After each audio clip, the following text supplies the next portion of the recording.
నమస్కారం. ప్రేక్షకులకు హనుమత్ జయంతి శుభాకాంక్షలతో హనుమత్ వైభవం ప్రత్యేక కార్యక్రమానికి స్వాగతం.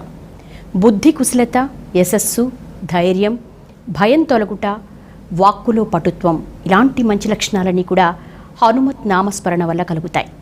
మరి ఈ హనుమత్ జయంతి సందర్భంగా హనుమంతుల్లో ఉన్నటువంటి విశేషమైనటువంటి లక్షణాలు, ముఖ్యంగా హనుమత్ జయంతిని ఎప్పుడు జరుపుకోవాలి, హనుమత్ చాలీసా ఎప్పుడు పుట్టింది, ఎలా పారాయణం చేయాలి, ఇలాంటి అంశాలన్నింటినీ కూడా మనకు తెలియజేసేందుకు మనతో పాటు ఉన్నారు ప్రముఖ ఆధ్యాత్మిక వర్యులు బ్రహ్మశ్రీ డాక్టర్ అన్నదానం చిదంబర శాస్త్రి గారు.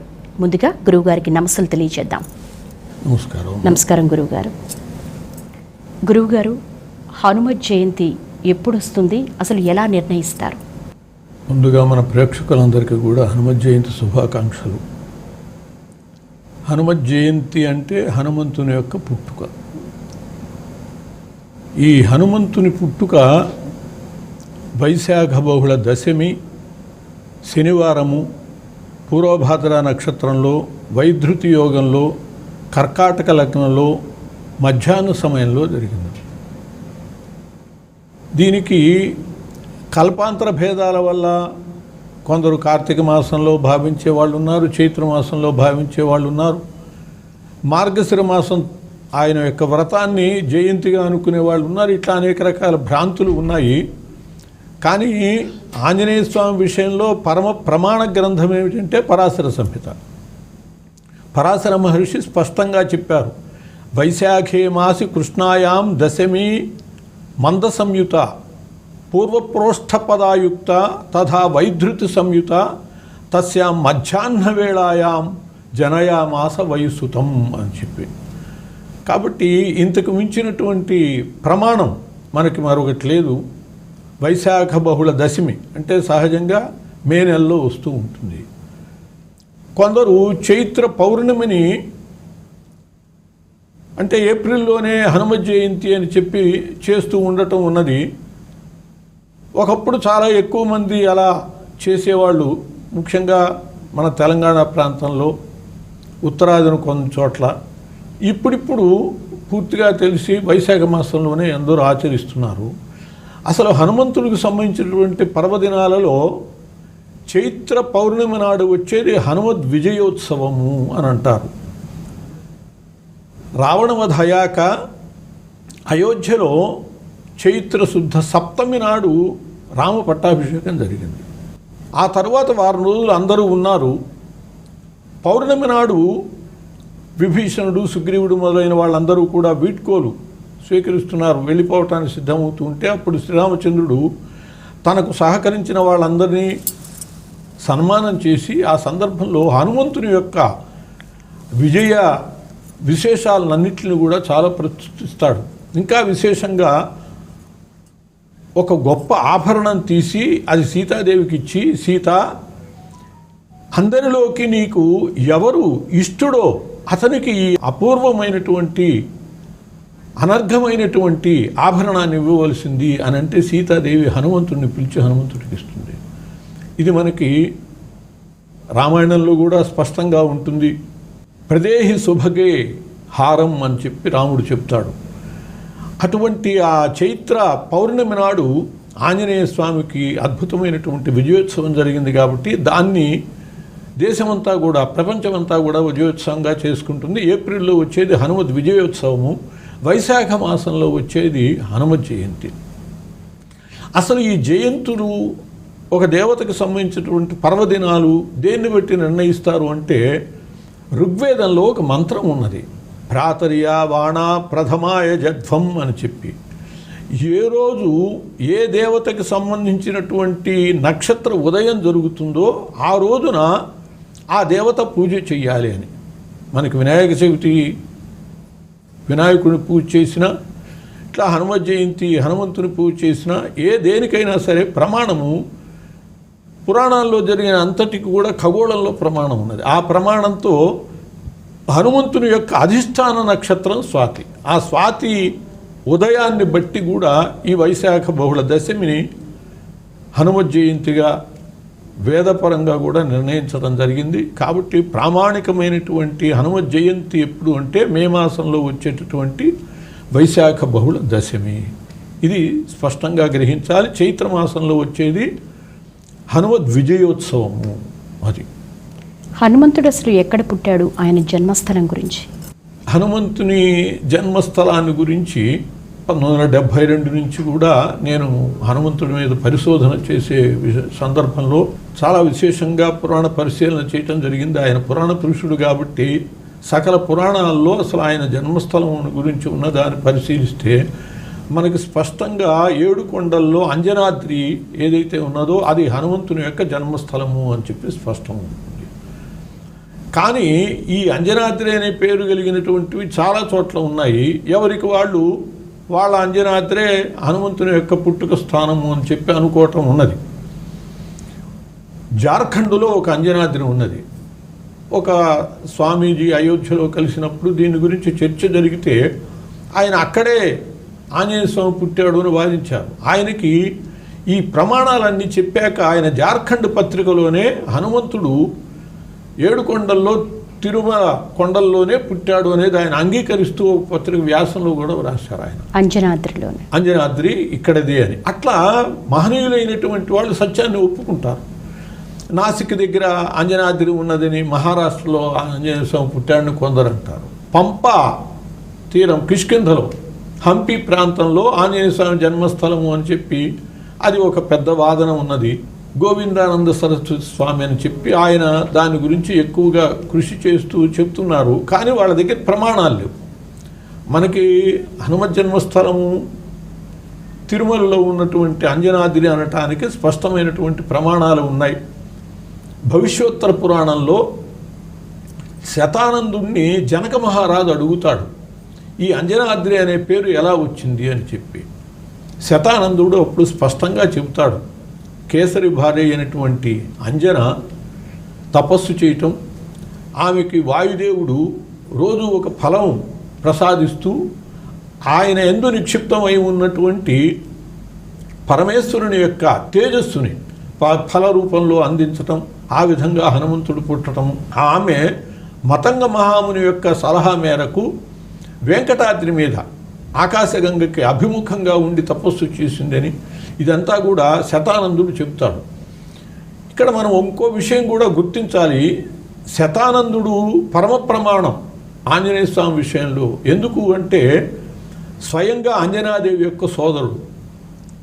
అహల్య గౌతములకు అంజనా కుమార్తె శతానందుడు కుమారుడు. అందువల్ల తన అక్కగారిని గురించి స్వయంగా శతానందుడు చెప్పింది అంటే దాంట్లో మనం సందేహించవలసిన అవసరం లేదు. అట్లాగే బ్రహ్మాండ పురాణంలో కూడా స్పష్టంగా మతంగ మహాముని యొక్క సలహా మేరకు కేసరి అనేటటువంటి ఆయన యొక్క కూతురు, అట్లాగే కేసరి అనేటటువంటి వానరరాజుని వివాహం చేసుకున్నటువంటి అంజన నారాయణాద్రి ఆకాశగంగా అభిముఖంగా తపస్సు చేసిందని, అప్పుడు ఆమెకు కుమారుడు కలిగాడని, ఆ సందర్భంలో మతంగ మహాముని స్పష్టంగా ఒక మాట అంటాడు, అంజనే త్వం హి శేషాద్రవు తపస్తత్వా సుదారుణం పుత్రం సూతవతి యస్మాత్ లోకత్రయ హితాయ వై. అమ్మా అంజనా, నువ్వు ముల్లోకాలకి హితం కోసమని శేషాద్రి యందు, శేషాద్రి అంటే 7 కొండల్లో ఉన్నటువంటిది, పుత్రం సూతవతి నువ్వు కుమారుణ్ణి కన్నావు ఇక్కడ, అందువల్ల అంజనాచల ఇచ్చేవ నాత్ర కార్య విచారణ, దీనికి అంజనాచలము అని పేరు వస్తుంది అని చెప్పాడు. అలా మనకి స్కంద పురాణంలో ప్రమాణం కనపడుతుంది.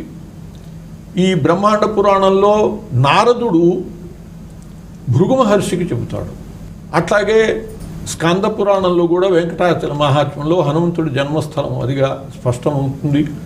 పరాశర సంహిత ఏదైతే హనుమంతుడికి ప్రామాణిక గ్రంథం ఉన్నదో అందులో కూడా ఈ వెంకటాచలం మీద పార్వతీ పరమేశ్వరుడు విహరించటము, ఆ సందర్భంలో పరమేశ్వరుడు సకల దేవతల తేజపుంజాన్ని పార్వతి యందు ప్రవేశపెట్టటము, దాన్ని పార్వతి భరించలేక అగ్నిదేవుడికి ఇవ్వటము, అగ్నిదేవుడు వాయుదేవునికి ఇవ్వటము, ఆ వాయుదేవుడే దాన్ని అంజనికి సమర్పించటం. ఈ విధంగా అక్కడ 7 కొండల్లో ఆకాశగంగకి అభిముఖంగా అంజనాదేవి తపస్సు చేసినట్లు, అక్కడే ఆమె కుమారుణ్ణి కన్నట్లు, అక్కడి నుంచే ఆయన సూర్యుని పట్టుకోవటానికి వెళ్ళినట్లుగా కూడా మనకి ఆ పురాణంలో గాథలు కనపడతాయి.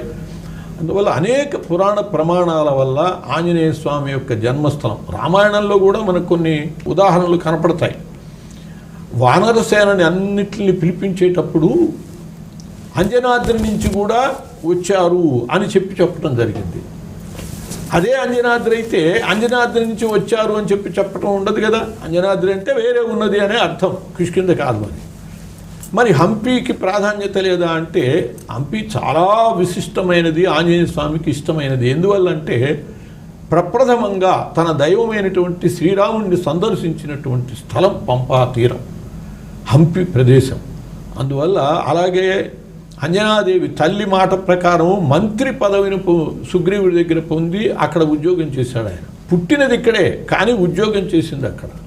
ఒక చోట పుట్టి 9-10 ఏళ్లకే వెళ్ళిపోయి చదువుకుని ఎక్కడో ఉద్యోగాలు చేసి ఉన్న వ్యక్తి ఉన్నారనుకోండి, 50 ఏళ్ళు ఒక చోట ఉద్యోగం చేసినా జన్మస్థలం ఏదంటారు? ఆయన పుట్టిన చోటే జన్మస్థలం అవుతుంది. అలా ఆంజనేయ స్వామి కూడా పుట్టిన స్థలము ఏడుకొండల్లో ఉన్నటువంటి అంజనాద్రి, ఆయన యొక్క కార్యస్థానం, ఉద్యోగ స్థానము, అట్లాగే శ్రీరామచంద్రుడిని సందర్శించినటువంటి స్థలము, ఇదంతా కూడా కిష్కింధ హంపి ప్రదేశము. ఈ తేడా తెలియకపోవటం వల్ల ఏంటంటే హంపి ఆయన జన్మస్థలం అని చెప్పి అనుకునేటటువంటి ఒక భ్రాంతి కూడా ఉన్నది. ఏదైనా మొత్తం అన్ని రకాల ప్రమాణాలు, కొన్ని శాస్త్రాల ప్రమాణాలు కూడా ఉన్నాయి. తిరుమలలో ఉన్న ఏడుకొండల్లోని అంజనాద్రే ఆంజనేయ స్వామి యొక్క జన్మస్థలము అని మనకు స్పష్టంగా తెలుస్తుంది. చాలా విశేషమైన విశేషాలు మాకు చెప్పారు గురువుగారు. ఎందుకంటే అంజనాద్రే ఆంజనేయుని జన్మస్థలం, దీని మీద అనేక వివాదాలు ఉన్నాయి.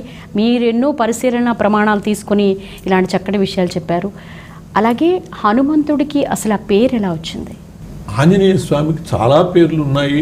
మనం అష్టోత్తర శతం చేస్తూ ఉంటాం, సహస్రనామాలు చేస్తూ ఉంటాం. కానీ ఇన్ని పేర్లలో కూడా ఈ హనుమత్ శబ్దం చాలా విశిష్టమైనదమ్మా. మనకే కాదు, ఆయనకు కూడా ఇష్టమైనది. ఎందువల్లంటే లంకలో ఆయన ఆనందంగా చెప్పుకుంటాడు, హనుమాన్ శత్రు సైన్యానాం నిహంత మారుతాత్మజ, నేను హనుమంతుణ్ణి అని సగర్వంగా చెప్పుకుంటాడు ఆయన. ఎందువల్లంటే హనుమత్ శబ్దానికి అంత విశిష్టత ఉన్నది. సాధారణంగా హనుమంతుడు అనే శబ్దం ఆయనకి పేరు రావటానికి కారణంగా ఒక గాథ కనపడుతుంది. ఏమిటంటే ఆయన వైశాఖ బహుళ దశమి నాడు పుట్టాడు. ఆయనకి 5వ రోజునే ఆకలైంది. ఆంజనేయ స్వామి జీవితంలో ముచ్చటగా 3 సార్లే ఆకలైన గాథలు ఏర్పడే 3 అద్భుతాలే, అన్నిటికీ అతీతుడు ఆయన. కానీ ఆయన పుట్టిన 5వ రోజు ఆయనకు ఆకలైంది, అంటే అమావాస్య నాడు. అవాళ సూర్యగ్రహణం, చంద్రగ్రహణం పౌర్ణమి నాడు వస్తుంది, సూర్యగ్రహణం అమావాస్య నాడు వస్తుంది. అవాళ సూర్యగ్రహణం రాహువు పట్టుకోవలసినటువంటి పరిస్థితుల్లో ఆకలిగుతుందంటే అంజనాదేవి అన్నది, ఏదైనా ఫలం కనపడితే తిన్నాయినా నేను నీకు తెచ్చిస్తాను అని అన్నది.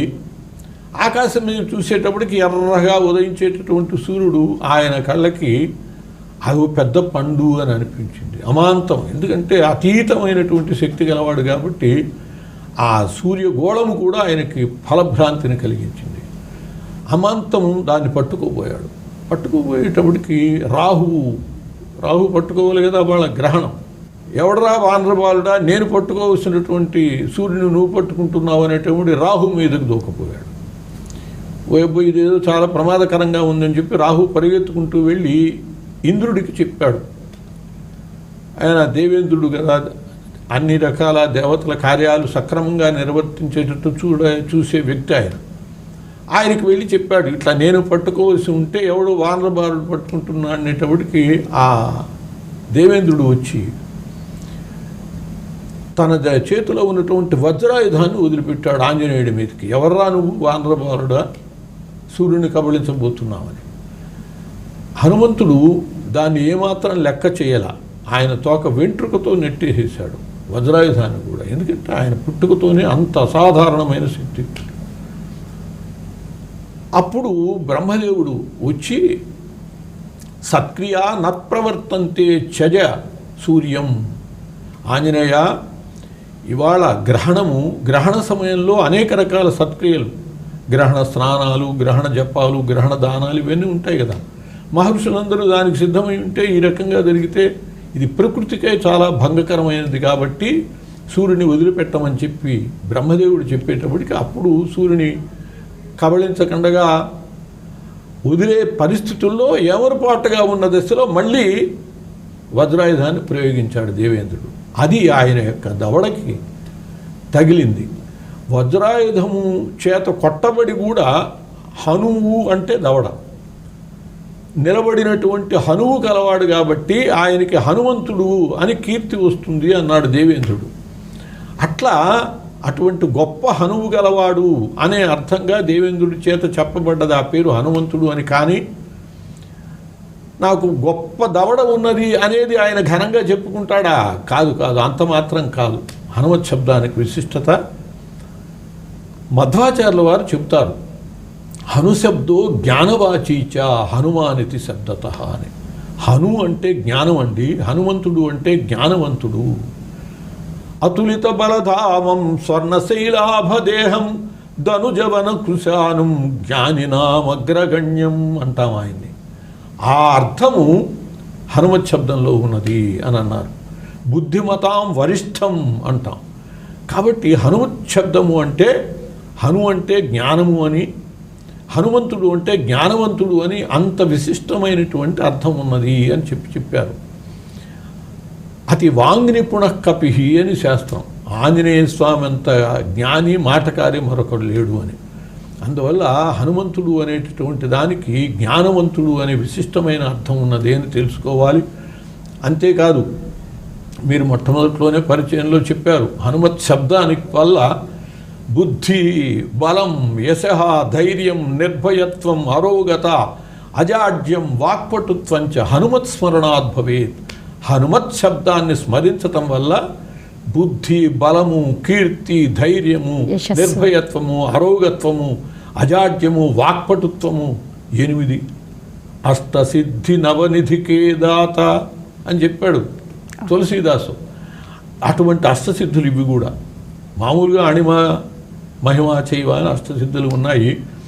ఈ హనుమత్ శబ్దం వల్ల వచ్చేవి కూడా ఇవి అష్టసిద్ధులు. అందువల్ల ఈ హనుమత్ శబ్దం అనేటటువంటిది ఏదో దవడ గట్టిగా ఉన్నవాడు అని మాత్రమే కాదు, చాలా విశిష్టమైనటువంటి శబ్దము. ఇంకో పరమార్థం ఉన్నది దీంట్లో. ఏమిటంటే ప్రతి దేవతకి కూడా ప్రణవంతో సంబంధం ఉంటుంది. అమ్మవారిని కూడా ఓంకార పంజర సుఖీం అంటాం. అట్లా ప్రణవ సంబంధము హనుమంతుడికి సంబంధించినటువంటి ఈ హనుమత్ శబ్దానికి ఉన్నది. ప్రణవంలో అకార ఉకార మకారాలు ఓం, అది కదా ప్రణవం అంటే. అకార ఉకారములు ఓ అవుతుంది, మకార. హనుమ అనే దాంట్లో ఆ 2 అచ్చులు, ఈ హల్లు, 2 అచ్చులు హల్లు కలిసి ఓం. హాలో ఆ ఉన్నది, నూలో ఊ ఉన్నది, మాలో మా ఉన్నది. ఆ ఊ మా ఓం. అట్లా ఆ ప్రణవము ఈ హనుమత్ శబ్దంలోనే ఉంది. అందువల్ల హనుమత్ శబ్దం అంత విశిష్టమైనటువంటి. కార్యసిద్ధి ప్రదాతగా హనుమంతుడిని కొలుస్తూ ఉంటారు. ముఖ్యంగా ఆకు పూజ చేస్తూ ఉంటారు తమలపాకుతో. ఎందుకంటారు? కార్యసిద్ధి ప్రదాత అనేది ఒక భక్తుడు ఎవరో చెప్పటం కాదమ్మా, స్వయంగా ఆంజనేయ స్వామి చెప్పుకున్నాడు. అంత ప్రమాణ వాక్యం ఉన్నది. ఏమిటంటే వేదవాక్కు. రామరహస్యోపనిషత్తు అనే ఉపనిషత్తు ఉన్నది. ఆ రామరహస్యోపనిషత్తులో ఆంజనేయ స్వామి ఒక మాట అంటాడు. ఐహికేషు చ కార్యేషు మహాపత్సు చ సర్వదా నైవయోజ్యో రామమంత్ర కేవలం మోక్షదాయక ఐహికే సమనుప్రాప్తే మాంస్మరే రామసేవకం అన్నాడు ఆయన. అంటే ఏమిటంటే ఐహికేషు చ కార్యేషు, ఓ భక్తులారా, మీకు ఇహంలో ఏవైనా కార్యాలు ఉంటే, పనులు జరగవలసి ఉంటే, కార్యసిద్ధి జరగవలసింది ఉంటే, అట్లాగే మహాపత్సుచ ఏవైనా ఆపదలు కష్టాలు వస్తే ఆ పరిస్థితుల్లో నైవయోజ్యో రామమంత్ర, రామమంత్రాన్ని వినియోగించుకోకండి. నా స్వామి రామమంత్రాన్ని అలాంటి చిల్లర కోరికల కోసం వాడకండి. ఎందువల్ల అంటే కేవలం మోక్షదాయక. రామమంత్రము మోక్షాన్ని ఇచ్చేటటువంటిది. తారక మంత్రం అంటాం. రామమంత్రాన్ని తారక మంత్రం అంటే తరింపజేసేది. అటువంటి మోక్షదాయకమైన మంత్రాన్ని ఇలాంటి చిన్న చిన్న కోరికల కోసం వినియోగించుకోకండి అన్నాడు ఆంజనేయ స్వామి. ఇప్పుడు ఉల్లిపాయలు కావాలిస్తే కొట్టుకు వెళ్ళి మంగళసూత్రాలు వేసి ఎత్తుకెత్తి ఉల్లిపాయలు తెచ్చుకుంటారా? వాని విలువ ఏమిటి, దీని విలువ ఏమిటి? అట్లాంటిది రామమంత్రం. మరి మాకు చాలా కష్టాలు వస్తాయి, ఇవి పోవాలి, చాలా ఇష్టాలు ఉంటాయి, ఇవి కావాలి అంటారేమో. ఐహికే సమృప్రాప్తే మాంస్మరేత్ రామసేవకం. మీకు ఏదైనా ఇహంలో కావలసిన ఉంటే నన్ను అడగండి, నేను ఇస్తాను. ఏవైనా కష్టాలు ఉంటే నాతో చెప్పుకోండి, నేను తీరుస్తాను అని స్వయంగా ఆయన చెప్పాడు. కాబట్టి ఒక ఉపనిషత్తు వేదవాక్కులో ఆంజనేయ స్వామి తానే చెప్పాడు అంటే ఆయన కార్యసిద్ధిని చేకూరుస్తాడు అనేటటువంటి దాంట్లో ఇక సందేహమే లేదు. అంతటి వేదవాక్కు అన్నమాట. అందువల్ల ఆంజనేయ స్వామి సమస్తము ఇస్తాడు, మోక్షం కూడా ఇస్తాడు ఆయన. అది కూడా నేనే ఇస్తానంటే తన రాముడికి తక్కువ చేసినట్లు కదా. అందువల్ల చెప్పలేదు తప్పితే మనకి మోక్షం కూడా ఆయన ఇస్తాడు అనటానికి తులసీదాసు ప్రమాణం. తులసీదాసుకి రామ దర్శనం చేయించి మోక్షం కలిగించేది ఆంజనేయుడే చేయిస్తాడు. గురువుగారు మీరు అన్నారు స్వయంగా హనుమంతుడే చెప్పాడు కష్టాలు ఉన్నప్పుడు నన్ను కొలవమని. మరి అలాంటి కష్టాలు ఇబ్బందులు ఎదుర్కొనే వాళ్ళు ఏ విధంగా హనుమత్ ఆరాధన చేయాలి? మనం ఏదైనా ఒక కోరిక తీరేటటువంటి దాని విషయంలో ఇప్పుడు కలెక్టర్ గారు ఉద్యోగాలు ఇస్తారన్నారు, నిజమే ఇస్తారు. అయినా సమయం సందర్భం చూసి అడగాలి, పద్ధతిగా అడగాలి. అంతేగాని ఏదో పెద్ద ఉప్పెన వచ్చింది, గందరగోళంగా ఉన్నది, ఆ సమయంలో వెళ్ళి కలెక్టర్ గారు నాకు ఉద్యోగం ఇవ్వండి అంటే ఏం చేస్తాడు? కాబట్టి సందర్భాలు ఉంటాయి ఏదైనా కోరికలు తీర్చుకోవడానికి. ఇందాక మీరు అడిగారే తమలపాకులు సేవ చేస్తారని. అవన్నీ కూడా ఆయన యొక్క అనుగ్రహాన్ని పొందటానికి కొన్ని విధానాలు ఉన్నాయి. ఆ విధానాల్లో కనుక ఆయన్ని కోరుకుంటే ఆయన తప్పకుండా కార్యములన్నీ కూడా సిద్ధింపచేస్తాడు. వాటిలో ఈ తమలపాకుల సేవ కూడా ఒకటి. ఎందువల్లంటే తమలపాకులు అంటే ఆయనకి చాలా ఇష్టమైనటువంటివి. ఎందుకయ్యా ఈ ఇష్టములు అని అంటే సీతాదేవిని ఆయన చూడటం కోసమని లంకకి వెళ్ళాడు. లంకకి వెళ్తే వానరులందరూ కూడా ఒంటికాల మీద నిలబడ్డారు. ఆంజనేయ నువ్వు వచ్చేదాకా మేము ఒంటికాల మీద ఉంటాము, నిరాహారంగా ఉంటాము అని. ఎందుకు చేశారు ఈ పని అంటే హనుమంతుడి మీద ఒత్తిడి తేవటం అన్నమాట. ఊరే మా వాళ్ళందరూ ఇట్లా అల్లాడిపోతారు, నేను తొందరగా పని చేసుకురాకపోతే అని ఆయన మీద ఒత్తిడి పెంచడం. అట్లాగే ఆయన చాలా పట్టుదలగా వెళ్ళి 90 ఘడియల్లో మొత్తం కార్యక్రమం మొత్తం సుందరకాండ మొత్తం కూడా 1.5 రోజుల్లోనే జరిగింది, 90 ఘడియల్లోనే జరిగింది. ఆయన వచ్చాడు. రాగానే వానరులందరూ కూడా వస్తూనే ఆయన దృష్టా సీత అంటూ వచ్చాడు. ఆయన వాంగ్ నైపుణ్యం గలవాడు. ఎందుకంటే ప్రాణాలు బిగపట్టుకుని ఉన్నారు వీళ్ళు. ఇలాంటి వానరులకి ఎలా చెప్పాలి? నేను అని మొదలుపెట్టానుకో సీతను చూశానంటాడో చూడలేదంటాడు, ఇంకా టెన్షన్ వీళ్ళకి. సీతని ఇంకా ఆకాంక్ష ఉంటుంది, ఏం చేశాడు? అందువల్ల మంచి వాంగ్ నైపుణ్యం గలవాడు కాబట్టి దృష్టా సీత అంటూ దిగేట ఆయన. దృష్ట అంటే చూశాను, సీతాదేవి చూడబడ్డది అని. ఇక సందేహం ఏముంది? ఏం చెప్పినా తర్వాత సంగతి, ముందు అసలు చూశాను అన్నాడు. ఆ మాట వినేటప్పటికి వానరుల యొక్క ఆనందానికి అంతు లేదు. ఎంత సంతోషించారట అంటే సుందరకాండలో చెప్తారు వాల్మీకి మహర్షి. అటువంటి సీతాదేవి చూసి వచ్చినటువంటి ఆంజనేయుడిని ఒక్క మాట తాకి ఆనందిద్దామని ఒక వానరుడు అలా తాకాడు. సీతాదేవిని చూసిన ఆంజనేయుడు అంటే ఆయనలో అంత గొప్ప. అట్లాగే ఆ పరిసరాల్లో ఉండేటటువంటి పత్రాలన్నీ తీసుకొచ్చి మేలేసి ఆయన మెళ్ళో వేసి ఆయనకు సన్మానం చేయాలి, మరి ఇంత ఘనకార్యం చేసిన వాడికి అని చెప్పి వాళ్ళు అట్లా పక్కన ఉన్నటువంటి తీగలన్నీ ఆయన మెళ్ళో వేశారు. అంత గొప్ప భావన. ఆ తీగలన్నీ ఏమిటి? తమలపాకుల తీగలు. అవి అట్లా ఆయనకు అంత ఆనందాన్ని కలిగించాయి కాబట్టి అప్పటి నుంచి కూడా ఆయన మెళ్ళో తమలపాకులు దండలు వేయటం, ఆయనకు తమలపాకులతో అర్చనలు చేయటం, అట్లా తమలపాకులు అంటే ఆయనకు చాలా ఇష్టమైనటువంటి ద్రవ్యాలయ్యాయి. అలా తమలపాకులతో అర్చన చేయటం, ఆయన నుంచి మనం కార్యసిద్ధిని పొందాలంటే మార్గాలు. అట్లాగే ఆయనకి హనుమాన్ చాలీసా, సుందరకాండ, వాల్మీకి 7 కాండలు రాశాడు రామాయణం. 7 కాండల్లో 6 కాండలు ఒక ఎత్తు, సుందరకాండ ఒక్కటి ఒక ఎత్తు. అంత గొప్ప శక్తి గలది. సుందరే కిమ్న సుందరం, సుందరకాండలో అసలు సుందరం కానిదేమున్నది అని అన్నారు. అటువంటి సుందరకాండ పారాయణ వల్ల కాని పని లేదు. రోగాలు పోతాయి, సంతానం కలుగుతుంది, ఉద్యోగాలు వస్తాయి, ప్రమోషన్లు వస్తాయి. ఇవన్నీ అనుభవాలతో కూడినటువంటివి. వివాహాలు, ఆడపిల్లలు పెళ్ళిళ్ళు జరిగిన ఉన్నాయి. ఇట్లా సుందరకాండ వల్ల సమస్తములైనటువంటి కార్యములు సిద్ధించేటటువంటి విధానం ఉన్నది. దాని పారాయణ పద్ధతులు తెలుసుకుని చేయాలి. వాల్మీకి మహర్షి అంత గొప్ప వరం ఇచ్చాడు. ఆయనే తులసీదాసుగా పుట్టాడు. వాల్మీకి తులసీదాస కలవు దేవి భవిష్యతి అని శివుడు చెబుతాడు పార్వతితో. వాల్మీకి అవతరించాడు తులసీదాసుగా. అందరూ కూడా సుందరకాండని పారాయణ చేసి ఆయన యొక్క కార్యసిద్ధిని పొందలేరు అని ఉద్దేశంతో సామాన్యులకు కూడా అందుబాటులో ఉండేటట్లుగా హనుమాన్ చాలీసా రాశాడు తులసీదాసు. హనుమాన్ చాలీసా పారాయణ వల్ల కూడా అద్భుతమైనటువంటి కోరికలు తీర్చుకునేటటువంటిది. అట్లాగే ఆంజనేయ స్వామికి ప్రదక్షిణాలు ఇష్టం. ఒక్కొక్క దేవతకు ఒక్కొక్కటి ఇష్టమైన ఉంటాయి. గురువుగారు, మీరు చెప్పినట్టుగానే ఒక్కొక్క దేవతకు ఒక్కొక్క వారాన్ని ఉంది ఆరాధనకు. అలాగే ఆంజనేయ స్వామికి మంగళవారం, శనివారం ఆరాధించాలి, అలాగే వడమాల సమర్పించాలంటారు. ఏంటి దీనికి ఉన్న విశిష్టత? కార్యసిద్ధి కోసమని ఆయనకి చేయవలసినటువంటి పనులలో ఇవి కూడా మనం స్వీకరించవచ్చు. ఆయనకి మంగళవారం ఇష్టం. ఒక్క విషయం ముఖ్యంగా హనుమద్భక్తులు గుర్తించవలసింది ఏమిటంటే, ఆయనకి మంగళవారం ఎందుకు ఇష్టమో అర్థం చేసుకుని అందుకే ఆ మంగళవారాన్ని వినియోగించుకోవాలి. కొందరు పాప అమాయకంగా ఆంజనేయ స్వామి భక్తులు ఆంజనేయ స్వామికి మంగళవారం ఇష్టం కాబట్టి అది జయవారం అని చెప్పి అన్ని పనులు మంగళవారం చేయటానికి ప్రయత్నం చేస్తారు. అసలు మంగళవారం దేనికి పనికిరాదు. మంగళం అది అమంగళం. అమంగళవారాన్ని అమంగళవారం అనలేక మంగళవారం అంటున్నాం. మన యొక్క సంస్కృతి విశిష్టత అది. మనం చెడు పలకం. దీపం ఆరిపోయింది అనం, దీపం కొండెక్కింది అంటాం. కుంకుమ అయిపోయింది అనం, కుంకుమ నిండుకున్నది అంటాం. అలా అమంగళవారాన్ని మంగళవారం అంటాం. మంగళవారం దేనికి పనికిరాదు. ఒక్క ఆంజనేయ స్వామి పూజకి మాత్రమే పనికొస్తుంది. ఎందువల్ల అంటే ఆంజనేయ స్వామికి ఇందాక చెప్పాను, ఎప్పుడు ఆకలి వేయలేదు. 3 మాటలు ఆకలి వేసిందని.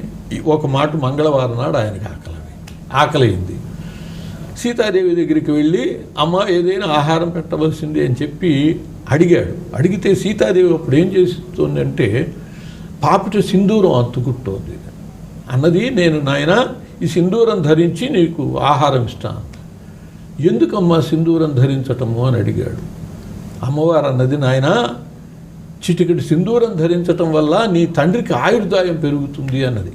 స్త్రీల సౌభాగ్యమే కదా పురుషుల యొక్క ఆయుర్దాయం అనేటప్పటికీ, చిటికటి సింధూరం ధరిస్తే నా స్వామికి ఆయుర్దాయం పెరుగుతుందా? ఇదే విన్నాడు అంతే.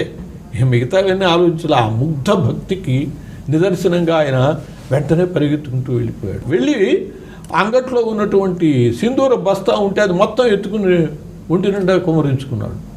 కుమరించుకుని వచ్చేసాడు. సభలోకి వచ్చాడు. సభలో ఉన్న వాళ్ళందరూ పక్కున నవ్వారు. అంత గంభీరుడైన రాముడు కూడా నవ్వు ఆగల. చిరునవ్వు నవ్వుతూ, ఆంజనేయ నువ్వు మహాజ్ఞానివి, ఇదేమిటి వానర చేష్టలు కూడా నువ్వు ఇట్లా మానవు అని అనేటప్పటికి అప్పుడు ఆంజనేయుడు చెప్పాడు, తండ్రి చీటికడి సింధూరం ధరిస్తే నీకు ఆయుర్దాయం పెరుగుతుందిట. నేను ఒంటి నిండా ధరిస్తే నీకు 1000 కోట్ల ఆయుర్దాయం ఉండాలి అని నేను ఆ కోరికతో సింధూరం ధరించాను అనేటప్పటికీ ఆయన యొక్క ముగ్ధ భక్తికి మెచ్చుకుని రాముడు చెప్పాడు, ఈరోజు మంగళవారము నా ఇష్ట భక్తుడైనటువంటి ఆంజనేయుడికి సింధూరం రాస్తే వాళ్ళని నేను అనుగ్రహిస్తాను అని అన్నాడు. అందువల్ల మంగళవారం నాడు ఆంజనేయ స్వామికి ఒంటి నిండా సింధూరం రాయటం, అలా కుదరకపోతే కనీసం మూతి దగ్గరైనా సింధూరం రాయటం, సింధూరం పూజ చేయటం, సింధూరంతో అష్టోత్తర నామావళి మనం అమ్మవారి కుంకుమ పూజ చేస్తామే అట్లా సింధూరంతో ఆంజనేయ స్వామికి సహస్రనామార్చన చేయటం. సరే, ఈ విషయము ఒక చెలికత్తి సీతాదేవికి చెప్పింది. అమ్మా ఆంజనేయుడి కోసం వెతుకుతున్నావు, ఏదో ఆహారం ఇద్దామని ఆయన ఇట్లా సభలోకి వచ్చాడు, గొల్లు మన సభంతా కూడాను, అక్కడ నీ ప్రస్తావన కూడా వచ్చింది అనేటప్పటికి ఏమిటి అన్నా. సీతాదేవికి ఈ మాట చెప్పేటప్పటికి ఆ భక్తికి పరమానంద భరితురాలై సీతాదేవి కూడా అన్నది, ఈరోజు మంగళవారము నా భక్తుడు ఇష్టభక్తుడు ఆంజనేయుడు ఎన్నడూ అడగని వాడు ఆహారం అడిగాడు, కాబట్టి ఈ రోజున ఆయనకి ఇష్టమైనటువంటి అరటిపండు నివేదన చేసేటట్లయితే వాళ్ళని నేను అనుగ్రహిస్తాను అన్నది సీతాదేవి. కాబట్టి ఈ మంగళవారం నాడు ఆంజనేయ స్వామికి ఒంటి నిండా సింధూరం రాయటము, లేదు సింధూరం పూజ చేయటము, అరటిపండు నివేదన చేయటము, వీటి ద్వారా హనుమద్ అనుగ్రహాన్ని పొందుతాం, రామానుగ్రహాన్ని పొందుతాం, సీతానుగ్రహాన్ని కూడా పొందుతాం. అది మంగళవారం యొక్క విశిష్టత. అంతవరకే మంగళవారాన్ని మనం పరిమితంగా తీసుకోవాలి. అలాగే శనివారం కూడా ఆంజనేయ స్వామికి చాలా ఇష్టం. ఏకభుక్తం చేసేవాళ్ళు కూడా ఆంజనేయ స్వామి కోసం శనివారం చేస్తూ ఉంటారు. ఎందువల్లంటే ఆంజనేయ స్వామి శనివారం నాడు పుట్టాడు. మందవాసరే అని చెప్పి వైశాఖే మాస కృష్ణాయాం దశమ్యాం మందవాసరే. మందవాసరం అంటే శనివారం. శనివారం నాడు పుట్టాడు కాబట్టి ఆయన పుట్టినటువంటి వారమైన శనివారం ఆయనకి ఇష్టప్రదమైనది. అంతేకాదు ఆయన శనిపీడ నివారకుడు కూడా. శనికి ఎవరినైనా పట్టగలను అని గర్వం ఉండేది. అటువంటి శని యొక్క గర్వాన్ని అణిచాడు హనుమంతుడు. శని గర్వభంగం చేసి తన భక్తుల జోలికి రావద్దు అని చెప్పి శనిని ఆజ్ఞాపించినటువంటి వాడు హనుమంతుడు. అందువల్ల శనివారం నాడు కూడా చాలా ఆంజనేయ స్వామికి ఇష్టం. అందువల్ల ఆయన యొక్క కార్యసిద్ధి కోసమని సేవలు చేయదలుచుకున్న వాళ్ళు మంగళవారం నాడు, శనివారం నాడు ఆయన్ని సేవిస్తూ ఉండటం, తమలపాకులు సేవ చేయటము. అట్లాగే ఆయనకి అప్పాలు చాలా ఇష్టం. భక్ష్యాలు తినటానికి అపూపములు అంటారు. అట్లాంటి అప్పాలు నివేదన చేయటము. వడమాల ఆయనకి మిగతా వాళ్ళందరికంటే విశేషంగా ఆయన మెళ్ళు వడమాల, గారెల మాల వేస్తారు. వడలు అంటే మినుములతో చేసేటటువంటివి. మనకి ప్రమాదకరమైనటువంటి గ్రహాలు శనిగ్రహం ఒకటి, రాహుగ్రహం ఒకటి. ఈ రాహు నుంచి మనం రక్షణ కోరేటటువంటి వాళ్ళు, రాహు వల్ల ఇబ్బంది పడేవాళ్ళు ఆ వడమాల కనుక వేసే వడలు రాహుకి సంబంధించినటువంటి మినుములతో చేస్తారు. దానిలో పరమార్థం అదన్నమాట. రాహుబాధ నుంచి బయటపడటానికి అవి దోహదపడతాయి. ఇట్లా మనం కష్టాలు పొందటానికి కారణాలు రాహువు, శని, కుజుడు వీళ్ళు అవుతూ ఉంటారు. వీళ్ళ బాధల నుంచి మనం రక్షణ పొందేటటువంటి అవకాశము. ఆయనకి ప్రదక్షిణాలు చేయటం, సూర్యుడికి నమస్కారాలు ఇష్టం, గణపతికి గుంజళ్ళు ఇష్టం, ఆంజనేయ స్వామి ప్రదక్షిణాలు ఇష్టం. అందువల్ల ఆయనకి ప్రదక్షిణాలు చేస్తే సమస్తములైనటువంటి కోరికలు నెరవేరుతాయి. ఈ విధంగా ఆయన్ని సేవించడం ద్వారా మనం కార్యసిద్ధుల్ని సర్వ విధములో కూడా పొందవచ్చు. హనుమంతుడికి అరటిపళ్ళు అంటే ఇష్టమా? అరటిపండు చాలా ఇష్టం అమ్మా. ఎందువల్లంటే కదలీవన మధ్యస్థ అని అరటికి సంబంధించినటువంటి సమస్తము ఆంజనేయ స్వామికి ఇష్టమే. హనుమంతుని యొక్క పర్వదినాల్లో మనం చైత్రమాసంలో చెప్పుకున్నాం హనుమద్ జైత్రయాత్ర విజయోత్సవం అని. వైశాఖ మాసంలో చెప్పుకున్నాం హనుమంతుని యొక్క జయంతి అని. మూడవది మార్గశిర మాసంలో హనుమద్ వ్రతం వస్తుంది. ఈ హనుమద్ వ్రతము కదలీవనంలో చేస్తే చాలా ఇష్టం ఆయనకి. ఎందువల్ల అరటి ఇష్టమంటే రంభావన విహారాయ గంధమాదనవాసినే అని ఆంజనేయ స్వామి నిత్య నివాసం ఎప్పుడు ఎక్కడుంటాడు అంటే గంధమాదన పర్వతం మీద అరటి తోటల్లో ఉంటాడు. అరటి తోట ఆయన నిత్య నివాసం కాబట్టి అది చాలా ఇష్టం. అరటికి సంబంధించిన సమస్తం ఇష్టమే. మనము హనుమాన్ చాలీసా పారాయణ మామూలుగా విడిగా ఎక్కడో కూర్చుని ఒక మాట చేసిన దానికి అరటి తోటలో కూర్చుని చేస్తే 100 సార్లు చేసిన ఫలితం వస్తుంది. ఆంజనేయ స్వామి పూజ అరటి తోటలో చేస్తే అనేక విధాల పూజించిన ఫలితం వస్తుంది. ఏది చేసినా కూడా అరటి తోటలో చేస్తే ఆయనకి. అట్లాగే అరటి పూలతో పూజ, అరటి పండ్లతో పూజ. అరటి పండ్లు నివేదన చేయటమే కాదు, అరటి పళ్ళతోనే పూజ చేయటం. ఆంజనేయ ఓం ఆంజనేయాయ నమః, ఓం మహావీరాయ నమః, ఓం హనుమతే నమః అంటూ ఆంజనేయ స్వామికి అరటి పళ్ళతో, అరటి కదలీ ఫలార్చన, లక్షార్చన చేసిన వాళ్ళు కూడా ఉన్నారు. 1,00,000 అరటి పళ్ళతో ఆంజనేయ స్వామికి ఎంత ఆనందిస్తాడో. అరటి పళ్ళు అంత ఇష్టం ఆయనకి. అందువల్ల ఆయనకి అరటిపండు నివేదన చేయటం. అరటిపళ్ళు కూడా పంచసంఖ్య ఇష్టం. ఆంజనేయ స్వామికి ఇష్టమైన పద్ధతుల్లో ఏదైనా సరే 5 సంఖ్యలో సమర్పిస్తే ఆయన చాలా తృప్తి పడతాడు. అరటిపళ్ళు కొన్న అరడజను పెట్టడం కంటే ఒక పండు ఎవరికైనా ఇచ్చి 5 పళ్ళు ఆయనకి నివేదన చేస్తే ఆయన ఎక్కువ తృప్తి పడతాడు. అట్లా కదలీవనంలో చేసిన పూజ, కదలీవనంలో చేసే సమస్తములైనటువంటి పారాయణలు విశేష ఫలితాన్ని ఇస్తాయి. అలాగే కదలీ ఫల అర్చన, కదలీ ఫల నివేదన కూడా ఆయనకి చాలా ఇష్టమైంది. అరటి సమస్తము ఇష్టమే. అందువల్లనే చాలా గొప్ప ఆంజనేయ స్వామి దేవాలయం కావాలి అనుకునే వాళ్ళు అరటి తోట వేస్తారు ఆంజనేయ స్వామి ఆలయం చుట్టూత. అరటి తోటలో ఉండేటటువంటి ఆంజనేయ స్వామి అంటే చాలా శక్తివంతుడు అన్నమాట. అటువంటి ఆంజనేయ స్వామి ప్రదక్షిణాలు చేస్తే చాలా విశేషం. అందువల్ల ముఖ్యంగా ఆంజనేయ స్వామి దేవాలయాలు నిర్వహించే వాళ్ళు ఆయన దేవాలయం చుట్టూతో అరటి తోట వేస్తే చాలా మంచిది. హనుమత్ చాలీసా ఎప్పుడు ఉద్భవించింది, ఎలా పారాయణం చేయాలంటారు? హనుమాన్ చాలీసా వాల్మీకి తులసీదాస్గా పుట్టాడమ్మా. తులసీదాసు చాలా గొప్ప శక్తి కలిగినటువంటి వాడు. అనేక రకాల ప్రాణాలు పోయిన వాళ్ళకు కూడా ప్రాణాలు తెప్పించినటువంటి సంఘటనలు ఉన్నాయి. ఆయన అటువంటి ఆయనకి సంబంధించినటువంటి చర్య, ఆయనకి ఒక భైరవనాథుడు ప్రయోగం చేశాడు. ఆ ప్రయోగం వల్ల ఆయన బాహువులు చాలా తీవ్రమైన వేదన చెందితే హనుమాన్ బాహుక్ అని చెప్పి ఒక గ్రంథం రాశాడు ఆయన. ఆ హనుమాన్ బాహుకు పారాయణ చేస్తే చాలామంది శారీరక కష్టాలు పోతున్నాయి, వాళ్ళ బాధలు పోతున్నాయి. తులసీదాసు అంతటి మహిమాన్వితమైనటువంటి రచయిత. అటువంటి ఆయన యొక్క విశిష్టతను తెలుసుకుని ఢిల్లీ పాదుషా ఆయన పిలిపించాడు. పిలిపించి నీ శక్తులను ప్రదర్శించమన్నాడు. నేను భగవంతుని కోసమని ధ్యానిస్తూ ఉంటాను తప్పితే శక్తి ప్రదర్శనలు చేసేవాడిని కాదు అని చెప్పి ఆయన దాన్ని తిరస్కరించాడని ఆయన కోపం వచ్చి ఆయన చెరసాలలో పెట్టాడు సంకెళ్ళు వేసి. అక్కడ ఉండి ఆయన హనుమంతుడిని స్తుతించాడు. ఆ సందర్భంలోనే ఆయన హనుమాన్ చాలీసా స్వామిని స్తుతిస్తూ చెప్పాడని వెంటనే మొత్తం ఆ దర్బారంతా కూడా వానరులమయం, కోతులమయం, వచ్చిన వాళ్ళు వచ్చినట్టు వాళ్ళ గుడ్డలు పీకటం, వాళ్ళ జుట్టు పీకటం, రక్కటం, ఇట్లా మొత్తం గందరగోళ పడిపోయి ఏమిటి ఈ గతి పట్టింది అని అంటే అప్పుడు చెప్పారు మంత్రులు, అయ్యా ఆయన మహాభక్తుడు, ఆంజనేయ స్వామి భక్తుడు, ఆయన చెరసాల్లో పెట్టాము, మనకి గతి పట్టింది అని అంటే అప్పుడు ఆయన్ని క్షమాపణ చెప్పి విడుదల చేశారని ఆ సందర్భంలో హనుమాన్ చాలీసా ఆయన చెప్పినట్లుగా మనకు తెలుస్తుంది.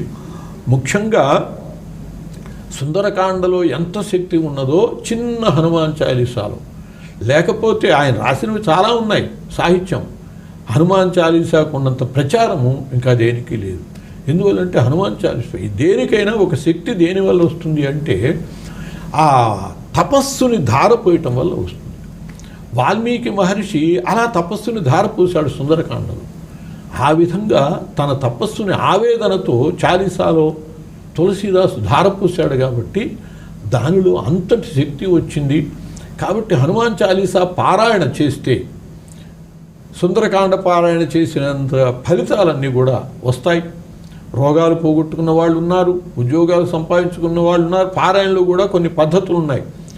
రోజు 11 సార్లు చొప్పున మండలం అంటే 40 రోజులు హనుమాన్ చాలీసా పారాయణ చేసి 41వ రోజు స్వామికి విశేష పూజ చేస్తే అది ఒక విధమైనటువంటి పారాయణ. దానివల్ల కోరికలు నెరవేరుతాయి. అలాగే ఏకాసనం మీద ఉండి లేవకండగా 108 సార్లు కనుక పారాయణ చేస్తే తప్పకుండా కార్యసిద్ధి జరుగుతుంది. ఇది చాలామందికి అనుభవంలో ఉన్నటువంటి విషయం. స్వయంగా చెప్పారు కూడా. ఆడపిల్లలు మేము ఇలా చేసామండి, 40 రోజులు 108 సార్లు చొప్పున ఏకాసనం మీద చేశాము, మాకు ఒక మంచి వరుణ్ణి ప్రసాదించాడు ఆయన అని చెప్పిన ఆడపిల్లలు ఉన్నారు. ఉద్యోగాలు వచ్చిన వాళ్ళు ఉన్నారు, రోగాలు పోగొట్టుకున్న వాళ్ళు ఉన్నారు. చాలీసా మొత్తము కూడా కాదు, దేనికి దానికి కూడా 40 దోహాలు కదా, ప్రతి దోహాకి కూడా చాలా అద్భుతమైనటువంటి శక్తి ఉన్నది.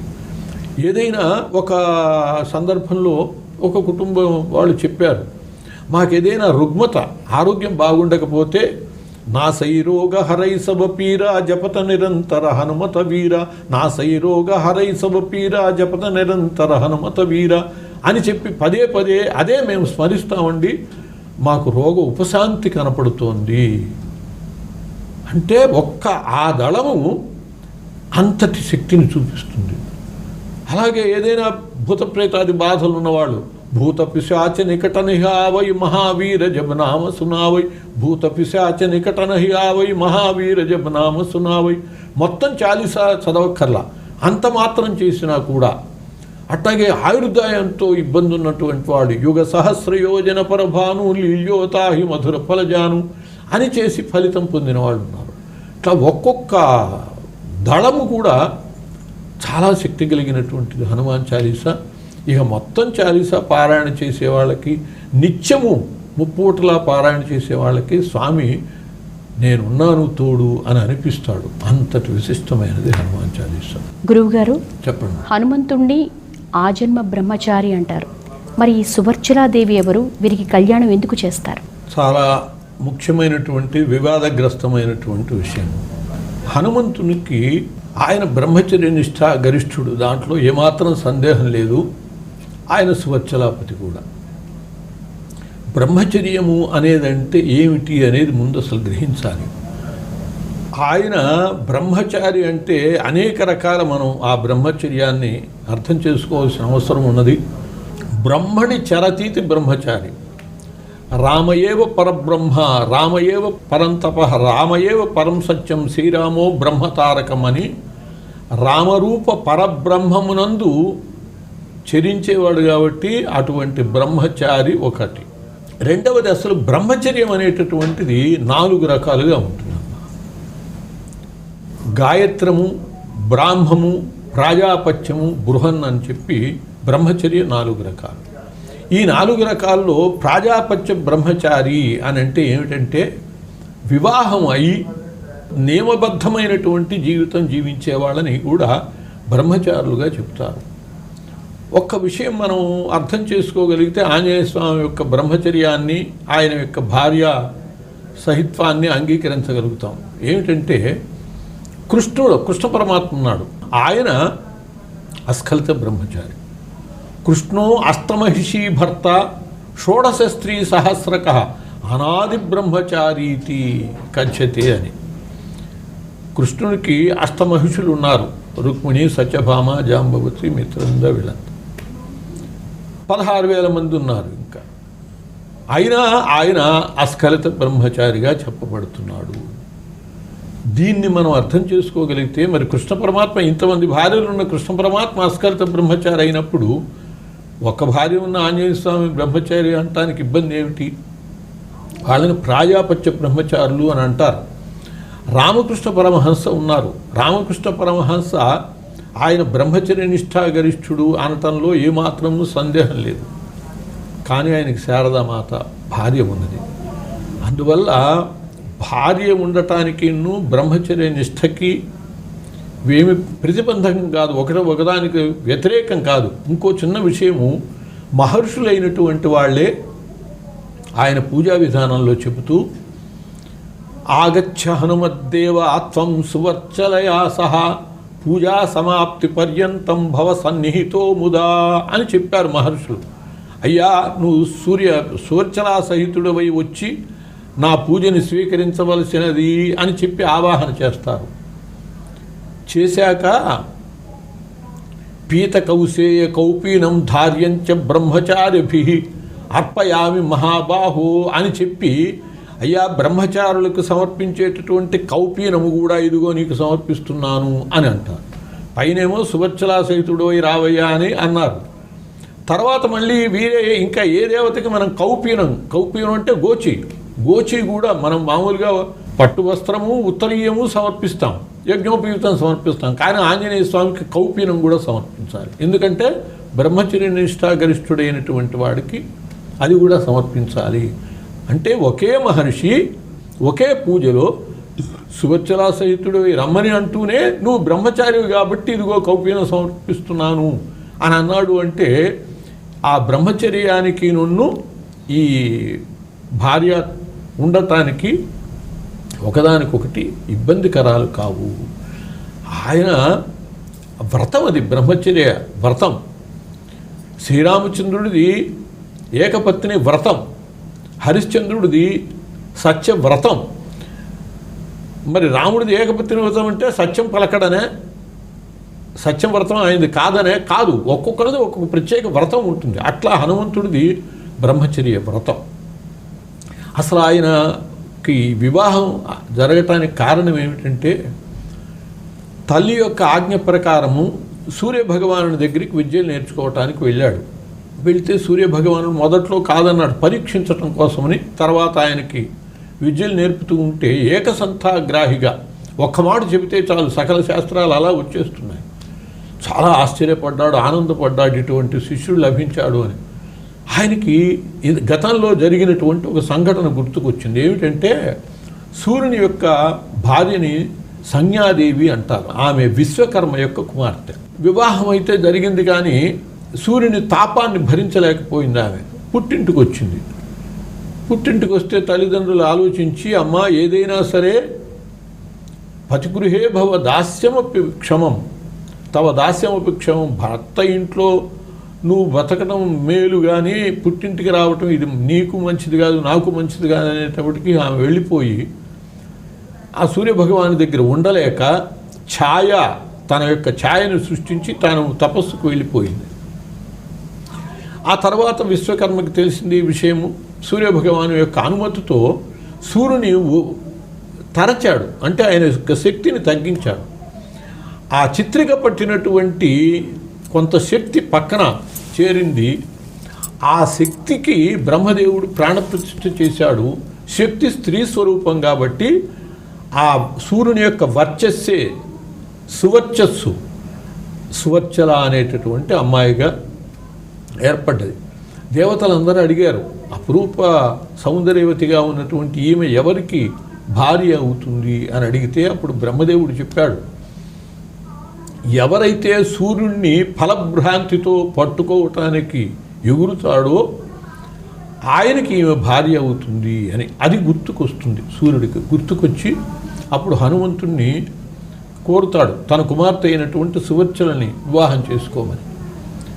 గురుదేవా, నేను బ్రహ్మచర్య నిష్ఠతోనే ఉండదలుచుకున్నాను, నేను వివాహాన్ని కోరటం లేదు అంటే, నీ బ్రహ్మచర్య నిష్ఠకి భంగము కాని రీతిగానే నా కుమార్తెని వివాహం చేసుకోవాల్సింది అని చెప్పి సూర్యుడు చెప్పటము. అట్లా ఆయన అంగీకరించి ఆ సూర్యసుత అయినటువంటి సువర్చలను వివాహం చేసుకోవటం జరిగింది. ఇక్కడ ఒక విశేషం కూడా మనం తెలుసుకోవాలి. దేవతల యొక్క భార్యలు అనేటటువంటి రహస్యాన్ని మనం తెలుసుకోకపోతే చాలా అపార్థాలు చేసుకుంటాం. ఒక ఆంజనేయ స్వామి విషయంలోనే కాదు. ఎందువల్లంటే గంగాదేవి ఉన్నది. గంగాదేవి శివుడి భార్య అని అంటాం, సముద్రుడి భార్య అని కూడా అంటాం. అదేమిటి ఈయన భార్య ఆయన భార్య ఎట్లా అవుతుంది? ఇవన్నీ కూడా హేతువాదులకి, విమర్శించే వాళ్ళకి ఇవి తార్కాణాలు అవుతూ ఉంటాయి. అందువల్ల ఇక్కడ ఒక చిన్న రహస్యాన్ని మనం తెలుసుకుంటే అప్పుడు ఆంజనేయ స్వామి కాపురం తెలుస్తుంది, దేవతల యొక్క కాపురాలు తెలుస్తాయి. దేవతల యొక్క భార్యలు అంటే వాళ్ళ శక్తులే. బ్రహ్మదేవుని యొక్క భార్య సరస్వతి అంటున్నాం. బ్రహ్మదేవుని యొక్క శక్తే, అంటే బ్రహ్మదేవుని శక్తి ఏమిటి? వేదం. దానివల్ల ఆయన సృష్టి చేసింది. వేదం అంటే వేద వాక్కు. వేదం అంటే అపౌరుషేయ వాక్కు. వాణి అంటే సరస్వతి. ఆయన శక్తి, ఆయన భార్య సరస్వతి. విష్ణుమూర్తి ఆయన జగత్ పోషకుడు. ఆయన శక్తి ఏమిటి? జగత్తుని ఏముంటే పోషిస్తాడు? మనం కుటుంబాలను పోషిస్తున్నాము అని అంటే ఏముంటే పోషిస్తున్నాం? ఆస్తి ఉంటే పోషిస్తున్నాం. ఈ ఆస్తి రెండు రకాలుగా ఉంటుంది, స్థిరాస్తి, చరాస్తి అని. స్థిరాస్తి అంటే భూమి, చరాస్తి అంటే డబ్బు. విష్ణుమూర్తి పోషకుడు, జగత్ పోషకుడైన విష్ణుమూర్తి యొక్క శక్తులు స్థిరాస్తి అంటే భూదేవి, చరాస్తి అంటే డబ్బు లక్ష్మీదేవి. వాళ్ళే ఆయన శక్తులు, అదే ఆయన భార్యలు. అట్లా పరమశివునికి కూడా లయకారుడు. లయ చేసేవాడికి శక్తి కావాలి, ఆదిశక్తి, పరాశక్తి, ఆయన భార్య. జలప్రళయం కూడా ఉంటుంది కదా, గంగ కూడా ఆయన శక్తి కాబట్టి ఆయన భార్య. సముద్రుడికి కూడా శక్తి ఏమిటి అంటే జలమే. జలం లేకపోతే దాన్ని సముద్రం అని గుంట అంటారు. కాబట్టి ఆయన శక్తి కూడా జలమే కాబట్టి ఆయన భార్య కూడా గంగా అని చెప్పి అంటున్నాం. ఇట్లా దేవతల యొక్క భార్యలు అంటే వాళ్ళ శక్తులే. గణపతిని పూజ చేయటం వల్ల మనకి ఏమొస్తాయంటే రెండు శక్తులు వస్తాయి. ఆయన దగ్గర రెండు శక్తులు ఉన్నాయి, సిద్ధి, బుద్ధి అని. ఆయన భార్యలు ఎవరు? సిద్ధి, బుద్ధి. కుమారస్వామి తారకాసురుణ్ణి చంపడానికి దేవతలందరూ కూడా సేన అయ్యారు. ఆయన సేనా నాయకుడిని చేసుకున్నారు. ఆయన శక్తి ఏమిటి? దేవసేన. దేవతలందరూ సేనగా రావటమే. ఆయన భార్య పేరు ఏమిటి? దేవసేన. ఇట్లా దేవతల యొక్క శక్తులు అంటే వాళ్ళ భార్యలు. ఆంజనేయ స్వామి బ్రహ్మచర్య నిష్ఠ గరిష్ఠుడు, ఒప్పుకుందాం. బ్రహ్మచర్య నిష్ఠాగరిష్ఠుడికి ఉండే శక్తి ఏమిటి అని అంటే, బ్రహ్మచర్య నిష్ఠాగరిష్ఠుడు ఊర్ధ్వరేతస్కుడు అవుతాడు. ఆయన యొక్క తేజస్సు, వర్చస్సు ఊర్ధ్వగమనం చేసి, వర్చస్వి భూయాసం బ్రహ్మచారులు చెబుతూ ఉంటారు అగ్నికార్యం చేస్తూ, బ్రహ్మవర్చస్వి భూయాసం అని.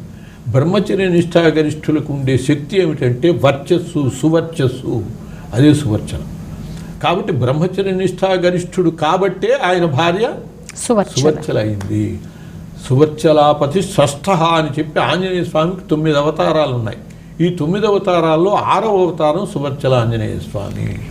అంత పెద్ద శక్తిమాన్ ఆంజనేయునికి ఒంటె వాహనంగా ఎలా వచ్చింది? శివాలయాల్లో శివుడికి ముందు ఏ విధంగా అయితే నందిని పెడతారో అట్లా ఆంజనేయ స్వామికి ఎదురుగా ఒంటెని పెట్టాలి.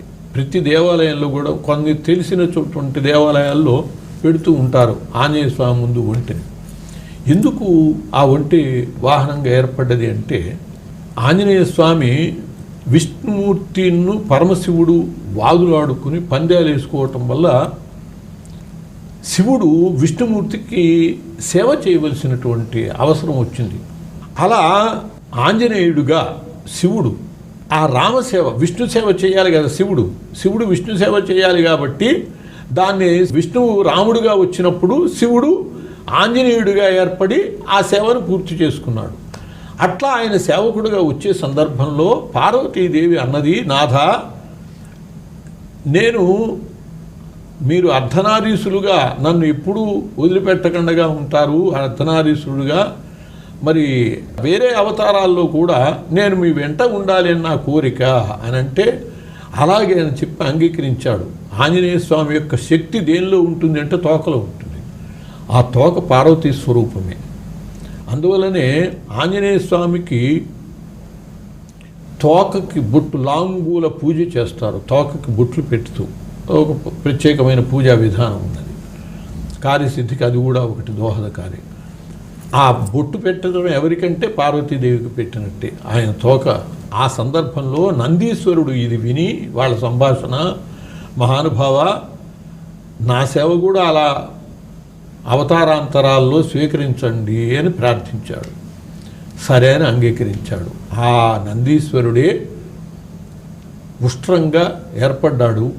ఆంజనేయ స్వామి పంపా తీర విహారి, నిత్యము కూడా ఆ శ్రీరామచంద్రుడిని దర్శించినటువంటి పంపా హంపి ప్రదేశంలో ప్రతిరోజు పంపా తీరంలో సంచరిస్తాడు ఆయన, మనకు కనపడ్డు కానీ. అట్లాగే రామసేతువుకి రోజు ప్రదక్షిణ చేస్తాడు ఆయన.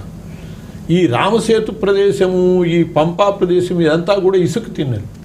ఇసుక తిన్నెలలో అనుకూలమైనటువంటిది ఏమిటంటే ఎడారి వాహనం ఒంటె. అందువల్ల నందీశ్వరుడు ఆయనకు అనుకూలంగా ఒంటె రూపాన్ని పొందితే దాన్ని ఆయన వాహనంగా స్వీకరించాడు. అలా ఆంజనేయ స్వామికి వాహనం ఒంటెయింది. ప్రతి దేవతకి కూడా వాహనం ఏదవుతుందో ధ్వజం అదవుతుంది.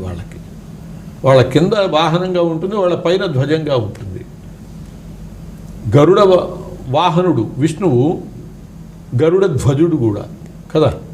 అట్లాగే శివుడికి నంది వాహనము, అట్లాగే వృషధ్వజుడు కూడా ఆయన. అట్లాగే ఆంజనేయ స్వామి ఉష్ట్రవాహనుడు, ఉష్ట్రధ్వజుడు కూడా. అందువల్ల కొందరు ధ్వజస్థానంలో ఉష్ట్రాన్ని, ఒంటెని ఉంచేవాళ్ళు ఉంటారు. కొందరు శివుడికి ఎదురుగా నందిలాగా ఉష్ట్రాన్ని పెట్టే పరిస్థితి ఉంటుంది. ఆ విధంగా ఒంటె ఆయనకి వాహనం, ఇష్టమైనటువంటిది. గురువుగారు, చెప్పు. ఇప్పటికీ హనుమంతుణ్ణి చిరంజీవిగా శ్లాఘిస్తారు. అసలు ఆయన ఎక్కడున్నారు? మనకి 7 చిరంజీవులు, మార్కండేయుడితో 8వ వాడు. అశ్వత్థామ బలిర్వ్యాసో హనుమాంశ్చ విభీషణ కృప పరశురామశ్చ సప్తైతే చిరంజీవిన అని చెప్పి హనుమంతుడు చిరంజీవి. బ్రహ్మదేవుడే చెప్పాడు, ఆయనకి చిరంజీవిత్వం ఇచ్చాడు. ఆ ఇంద్రుడు వజ్రాయుధంతో కొట్టినటువంటి సందర్భంలో ఆయన ఇప్పటికి కూడా ఉన్నాడు. అన్ని యుగాల్లో చరిత్ర ఉన్నది ఆయనకి. అందువల్ల చిరంజీవి కాబట్టే మామూలుగా అసలు త్రేతాయుగంలో రాముడితో పాటు ఉన్నాడు. అయినా ఆయన చిరంజీవి కాబట్టి ద్వాపర యుగంలో కూడా అర్జును యొక్క ధ్వజం మీద ఉంటాడు ఆంజనేయ స్వామి. కురుక్షేత్ర విజయానికి కారకుడయ్యాడు. భీమ గర్వభంగం చేశాడు, సత్యభామ గర్వభంగం చేశాడు, గరుడ గర్వభంగం చేశాడు. ఇవంతా కూడా మనకి ద్వాపరయుగ చరిత్రలుగా కనపడతాయి. కలియుగంలో కూడా అనేక మంది భక్తులను అనుగ్రహించాడు. అట్లా చిరంజీవిగా అన్ని యుగాల్లో ఆయన చరిత్ర మనకు కనపడుతుంది. ముఖ్యంగా ఆయన గంధమాదన పర్వతం మీద అరటి తోటల్లో నివసిస్తూ ఉంటాడు. అలా నివసిస్తున్నటువంటి సంఘటనలకు కూడా చరిత్రలకి మనకు కొన్ని ఉదాహరణలు కనపడతాయి. రంభావన విహారాయ గంధమాదన వాసిని అని చెప్పి అందువల్ల ఆయన చెప్తారు. కాబట్టి ఆయనకి ద్వాపర యుగంలో భీమసేనుడికి కూడా అరటి తోటలోనే గంధమాదన పర్వతం మీదే దర్శనమిచ్చాడు. అందువల్ల భక్తులైనటువంటి వాళ్ళు గంధమాదన పర్వతం వెళితే అక్కడ వాళ్ళకి దర్శనం కూడా లభించవచ్చు. అది ఆయన స్థావరము, చిరంజీవిగా ఆయన ఇప్పటికి కూడా ఆయన భక్తులను అనుగ్రహిస్తూ ఉన్నాడు. అలాగే హనుమను భవిష్యత్ బ్రహ్మగా అభివర్ణించారు. ఎందుకంటారు? భవిష్యత్ బ్రహ్మణే నమః. ఈ బ్రహ్మలు అది ఒక పోస్ట్, అంతేగాని ఒకే వ్యక్తి ఎప్పుడు ఉండడు. ఒక స్థానం అన్నమాట, బ్రహ్మస్థానం. ఒక్కొక్క కాలంలో ఒక్కొక్కళ్ళు ఆ స్థానాన్ని అధిష్ఠిస్తూ ఉంటారు. అట్లాగే ఇంద్రుడు కూడా ఒక పదవి. ఒక్కొక్కప్పుడు నహుషుడు కొంతకాలం ఇంద్ర పదవిని అనుభవించాడు. అట్లాగా బ్రహ్మ కూడా ఇప్పుడు పద్మోద్భవ బ్రహ్మ అంటారు ఇప్పుడు ఉన్నటువంటి బ్రహ్మని. ఈ తరువాత కాలంలో ఆయన బ్రహ్మ అవుతాడు. సువర్చలాదేవే వాణి స్థానంలో ఉంటుంది. అందువల్ల ఆయన నామాల్లో కూడా మనం భవిష్యత్ బ్రహ్మణే నమః అని చెప్పుకుంటూ ఉంటాం. ఆంజనేయ స్వామి అవతారాలలో ఆద్య ప్రసన్న హనుమాన్, ద్వితీయో వీరమారుతి, తృతీయో వింశతి భుజ అని చెప్పి ఆయన 3వ అవతారము 20 చేతుల ఆంజనేయ స్వామి. ఈ 20 చేతుల ఆంజనేయ స్వామి చరిత్ర ఏమిటంటే భవిష్యత్ బ్రహ్మ చరిత్రే. దీనికి సంబంధించినటువంటి చాలా చరిత్ర కూడా ఉన్నది. అటువంటి ఆ బ్రహ్మదేవుడు ఆంజనేయ స్వామి కాబోతున్నాడు. కాబట్టి ఇప్పటి నుంచి ఆయన యొక్క అనుగ్రహాన్ని, మరి ఎవరన్నా మంత్రి కాబోతున్నాడు అంటే అబ్బో మంత్రి అయితే మనకి చాలా లాభాలు ఉంటాయని చెప్పి ఆయన సేవిస్తూ ఉంటారు. అట్లా హనుమంతుడిని కనుక బాగా సేవిస్తే ఆయన బ్రహ్మ అయినప్పుడు అనేక రకాల ఆయన అనుగ్రహాన్ని పొందొచ్చు. చివరిగా గురువు గారు హనుమత్ జయంతిని ఎలా నిర్వహించుకోవాలి మా ప్రేక్షకుల కోసం? అదే హనుమత్ జయంతి వైశాఖ బహుళ దశమి.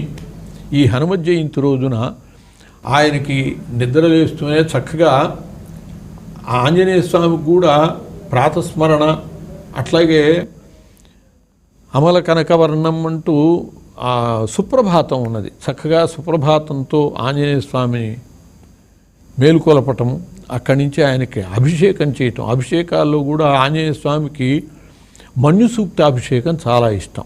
ఆ మన్యు సూక్తంతో అభిషేకం, పంచామృతాలతో అభిషేకం చేయటం. అట్లాగే ఆయనకి ఇష్టమైనటువంటి పుష్పాలతో మందార పారిజాతాది పుష్పాంజలి మేము ప్రభు అని చెప్పి ఆయనకి ఇష్టమైనటువంటి మందారాలు, పారిజాతాలు అలాంటి పుష్పములతో, బిల్వదళాలు, తులసి దళాలు, తమలపాకులు ఇటువంటి దళాలతో అట్లా ఇష్టమైనటువంటి ద్రవ్యాలతో పూజ చేయటం. 5 రకాల పిండి వంటలు, 5 రకాల ఫలాలు, ఎందుకంటే పంచసంఖ్య ఇష్టం కాబట్టి అట్లా ఆయనకి కావలసినవన్నీ కూడా నివేదన చేసి ఆయన పూజా విధానం ఉన్నది ప్రత్యేకంగా. ఆ పూజా విధానంతో చక్కగా పూజ చేయటము. అలాగే ఆయన ఆ రోజున విశేష సేవలు, మనం మామూలుగా ఉత్సవాలు చేసుకుంటూ ఉంటాం కదా, అట్లా జయంతి నాడు ఆయన కోసమని హరికథలు కానీ, పురాణ శ్రవణాలు కానీ, పరాశర సంహిత పారాయణలు కానీ, సుందరకాండ పారాయణలు కానీ ఇటువంటివి చేయటము. ఇవన్నీ కూడా హనుమత్ జయంతి నాడు చేస్తే పర్వదినాల్లో చేసినప్పుడు వాళ్ళ యొక్క అనుగ్రహాన్ని విశేషంగా పొందే అవకాశం ఉంటుంది. కాబట్టి అలా ఈ అవకాశాన్ని సద్వినియోగం చేసుకుని హనుమత్ జయంతి నాడు హనుమంతుని యొక్క అనుగ్రహానికి పాత్రులై అందరూ కూడా యోగక్షేమాలతో వర్ధిల్లాలి అని చెప్పి ఆకాంక్షిద్దాం. స్వస్తి. ధన్యవాదాలు గురువు గారు. హనుమత్ జయంతి రోజున అనేక హనుమంతునికి సంబంధించిన గొప్ప లక్షణాలను, హనుమంతుని యొక్క జన్మస్థల వివరాలను, అలాగే పూజా విధానాన్ని మాకు, మా ప్రేక్షకులకు చక్కగా వివరించినందుకు మరొకసారి మీకు ధన్యవాదాలు తెలియజేస్తున్నా. చూసారుగా, హనుమత్ జయంతి సందర్భంగా హనుమంతుల్లో ఉన్నటువంటి గొప్ప లక్షణాలు, అలాగే హనుమ ఆరాధన వల్ల కలిగేటువంటి ప్రయోజనాలను మనం చక్కగా ఈ కార్యక్రమం ద్వారా తెలుసుకున్నాం కదా. మరి ఆ స్వామిని సేవించి వారి కృపకు పాత్రులు కావాలని కోరుకుంటూ